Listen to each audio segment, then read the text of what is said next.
Financial markets పై పట్టు సాధించాలనుకునే వాళ్ళు Revanth conduct చేసే వెబినార్ కోసం ఈ నెంబర్ కి కాల్ చేయండి. నమస్తే, నేను జీవి సత్యనారాయణ. ఈరోజు ఈ ఎపిసోడ్లో ఈ బ్రోకింగ్ సంస్థలు ఏవైతే ఉన్నాయో బాగా కమిషన్లు, అంటే ఇప్పటివరకు ఏవైతే బ్రోకింగ్ ఫర్మ్స్ ఉన్నాయో రెండు రకాలు ఉంటాయి. బ్రోకింగ్ ఆర్గనైజేషన్, బ్రోకింగ్ సంస్థలు అంటే ఏంది, మనము ఏదైతే షేర్లు కొని అమ్ముతామో ఆ బ్రోకర్ ద్వారా చేస్తాం, అంటే ఆ బ్రోకింగ్ ఆర్గనైజేషన్ ఉంటాయి, బ్రోకింగ్ సంస్థలు అంటారు వాటిని. వీటిల్లో డిస్కౌంట్ బ్రోకర్లు, ఫుల్ టైం బ్రోకర్లు అని రెండు ఉంటాయి. డిస్కౌంట్ బ్రోకర్లు అంటే ఆన్లైన్లో మనకి తక్కువకి బ్రోకింగ్, అంటే బ్రోకరేజ్ ఛార్జ్ చేసే వాళ్ళని డిస్కౌంట్ బ్రోకర్లు. ఉదాహరణకి చాలా ఉన్నాయి, అంటే జిరోదా అని, ఎల్ఐస్ బ్లూ అని, గురో అని,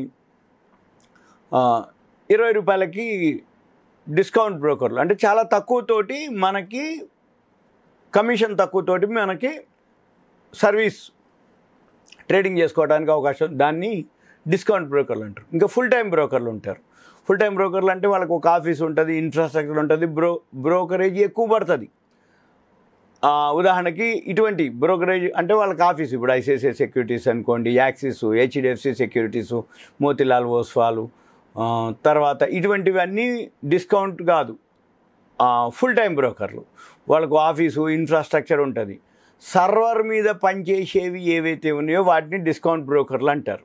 ఎప్పుడైతే ఇప్పుడు మార్కెట్, ఈ ఇరాను ఇజ్రాయెల్ వార్ ఒకటి, మార్కెట్లు కంటిన్యూగా అంటే ఆల్ టైమ్ హైకి వెళ్ళి, సెబీ ఎప్పుడైతే కొత్త ప్రతిపాదనలు, కొత్త రూల్స్, అంటే సెబీ ఏమన్నది, స్మాల్ ఇన్వెస్టర్సు ఫ్యూచర్స్ అండ్ ఆప్షన్స్లో లాస్ అవుతున్నారు, ఎక్కువ పోగొట్టుకుంటున్నారు, కాబట్టి కొత్త రూల్స్ కొన్ని తీసుకురావడం జరిగింది. దాంతో ఎఫ్ఎండ్ఓలో బిజినెస్ తగ్గుద్ది అనేది అన్నమాట. ఎఫ్ఎండ్ఓలో ఎప్పుడైతే బిజినెస్ తగ్గుద్దో ఫ్యూచర్స్ అండ్ ఆప్షన్స్లో, అంటే 93 మంది పైసలు పోగొట్టుకుంటారు, కాబట్టి దాని యొక్క లిమిట్స్ పెంచడం, దాని యొక్క అంటే రూల్స్ కొన్ని చేంజ్ చేయడం జరిగింది. దాంతో ఇప్పుడు ఏదైతే ఎఫ్ఎండ్ఓలో బిజినెస్ తగ్గుద్దో, ఈ డిస్కౌంట్ బ్రోకర్లు అందరికీ ఇన్కమ్ ఎక్కువ శాతం ఎఫ్ఎండ్ఓ ట్రేడింగ్ వాళ్ళు చేసే దాని మీదనే ఎక్కువ ఇన్కమ్ డ్రైవ్ అవుతుంది అన్నట్టు. ఇప్పుడు ఎఫ్ఎండ్ఓలో ఎప్పుడైతే రూల్స్ పెట్టడం జరిగిందో, ఈ లావాదేవీలు అమౌంట్ ఇంక్రీజ్ చేయటం, మార్జిన్లు పెంచటం, వాళ్ళని స్మాల్ ఇన్వెస్టర్లని కట్టడి చేయటం కోసం, ఇవన్నీ జరిగేటప్పటికి ఇన్కము డిస్కౌంట్ బ్రోకర్లకి తగ్గుద్ది అనేది ఉంది ఒక వార్త. దాంతోపాటు ఆటోమేటిక్గా బిజినెస్ తగ్గిపోయినప్పుడు ఇన్కమ్ కూడా తగ్గుద్ది అనేది మామూలుగా ఎవరైనా కానీ, ఫుల్ టైం బ్రోకర్లు కావచ్చు, డిస్కౌంట్ బ్రోకర్లు కావచ్చు. అయితే ఇప్పుడు ఎఫ్ఎండ్ఓలో ఏదైతే చిన్న ఇన్వెస్టర్లు నష్టపోతుర్రో వాళ్ళని దూరంగా ఉంచాలనేది ఉద్దేశం, ఏది సెబీ ఉద్దేశం. అయితే దీన్ని ఎప్పుడైతే ఈ డెరివేటివ్స్ ఇట్లా ఇన్కమ్ తగ్గిపోతుందో, అంటే కమిషన్ ఏదైతే తగ్గిపోతుందో, ఇదొకటే కాదు, జనరల్గా మీరు ఆలోచించినట్టయితే ఎఫ్ఎండ్ఓ చేసే వాళ్ళందరికీ ఒక ఐడియా ఉంటుంది. ఈ డిస్కౌంట్ బ్రోకర్లు కానీ, ఫుల్ టైం బ్రోకర్లు కానీ కమిషన్ ఏదైతే చేస్తామో మనకి ఎంత వస్తుంది, ఈ ట్యాక్స్ల కింద, కమిషన్ల కింద, బ్రోకరేజ్ కింద, service tax, security transaction tax, turn over tax అని ఇంకా ఏవైతే ట్యాక్స్లు, డ్యూటీలు ఉంటాయో ఇవన్నీ పోను మనకెంత మిగులుతుంది. అందుకనే లాభం తక్కువ, నష్టం ఎక్కువ ఎఫ్ఎండ్ఓ చేసేవాళ్ళు. అంటే టర్న్ ఓవర్ జరుగుద్ది బాగా, టర్న్ ఓవర్ ఎప్పుడైతే బాగా జరుగుతుందో ట్యాక్స్లు ఇవన్నీ కూడా పోగా వచ్చిందే మనకు లెక్క. అంటే వచ్చినప్పుడు ఇవన్నీ పోయినా ఏం కాదనిపిస్తుంది, పోయినప్పుడు ఏమవుతుంది, లాస్ వచ్చినప్పుడు లాసు ప్లస్ ఈ లాసు, అంటే అది ఈ ట్యాక్స్లు, కమిషన్లు, బ్రోకరేజ్లు. అందుకని ఇప్పటి నుంచి ఏం జరుగుతుంది అనేది చూడాలిగా. ఎందుకంటే ఏదైతే పెద్ద పెద్ద సంస్థలు బ్రోకరేజ్లు ఉన్నాయో, ఉదాహరణకి వాళ్ళు ఆల్రెడీ November 1 నుంచి వీటి మీద టర్న్ ఓవర్ మీద కానీ ఏదైతే ఉందో ట్యాక్స్లు, అంటే లావాదేవీలు, షేర్లు బయ్యింగ్ సెల్లింగ్లో కానీ వాళ్ళు టర్న్ ఓవర్ మీద 0.1% కానీ ఏది తక్కువైతే అది ప్రవేశపెడుతున్నట్టు జనరల్గా రాబోయే రోజుల్లో ఏదైతే ఈ బ్రోకింగ్ సంస్థలు ఉన్నాయో తక్కువ ఫీజు చేస్తేనో నిలదొక్కుకోవడం కష్టం అయింది. అంటే మెయింటెనెన్స్ అనుకోండి, వాళ్ళకి ఉన్న ఇన్ఫ్రాస్ట్రక్చరు వీటితోటి అట్లని పెంచిందనుకోండి, పెంచితే మరి ఎంతవరకు బిజినెస్ అనేది తెలవాలి, చూడాలన్నమాట. ఇది రాబోయే రోజుల్లో తెలుస్తుంది. కాకపోతే ఇన్కమ్ తగ్గిపోతుంది కాబట్టి ఆ బ్రోకింగ్ సంస్థలు ఇప్పటివరకు బాగా ఇన్కమ్ చూసి ఆ షేర్లు ఏదైతే బ్రోకింగ్ సంస్థలు పెరుగుతాయని ఎవరైతే అనుకుంటుర్రో అవి కొంచెం ప్రాఫిట్ అండ్ లాస్ బ్యాలెన్స్ షీట్లు, అంటే క్వార్టర్లీ రిజల్ట్స్ కొంచెం తగ్గుద్ది అనమాట. అయితే దీంతోపాటు ఏవైతే అంటే ఐసిఐసిఐ డైరెక్ట్ అనుకోండి, యాక్సిస్, ఇవన్నీ వాళ్ళు ఎవరైతే ఉండరో జిరోదా, ఇవన్నిటికీ కొంచెం ఇన్కమ్ తగ్గుద్ది అన్న. ఇవే కాదు, అన్ని బ్రోకింగ్ ఫర్మ్లకి తగ్గుద్ది అనమాట. అయితే దీంట్లో ఈ ఎక్కువ శాతం కరోనా తర్వాతనే F&Oలోకి ఎక్కువ మంది రిటైల్ ఇన్వెస్టర్స్, యువత రావడం జరిగిందనేది వాళ్ళ యొక్క అనమాట. వాళ్ళ యొక్క ఏముంది, మనకి తెలుస్తూనే ఉంటుంది.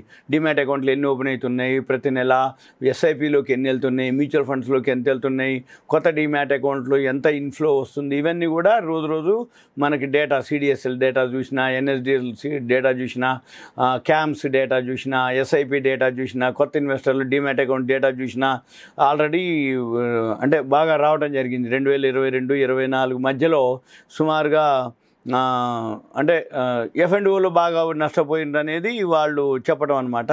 అయితే మార్కెట్ ఇన్ఫ్రా సంస్థలను ఉంటాయి అనమాట, MIIIలు ఉంటాయి.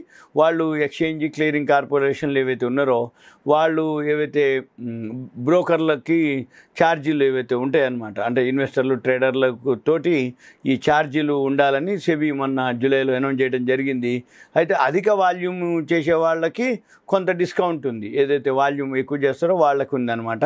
అయితే ఫ్లాట్ రేటు ఉండటం వల్ల అమలు చేస్తే అంటే మామూలుగా ట్రేడింగ్కి ఫ్లాట్ రేట్ చేస్తే కొన్ని కంపెనీలకి లాభం చేకూరుతుంది. అయితే వీటితో పాటు ఈ డిస్కౌంట్ బ్రోకర్ల మీద ఎక్కువ పడుతుంది అనేది వాళ్ళ యొక్క అభిప్రాయము.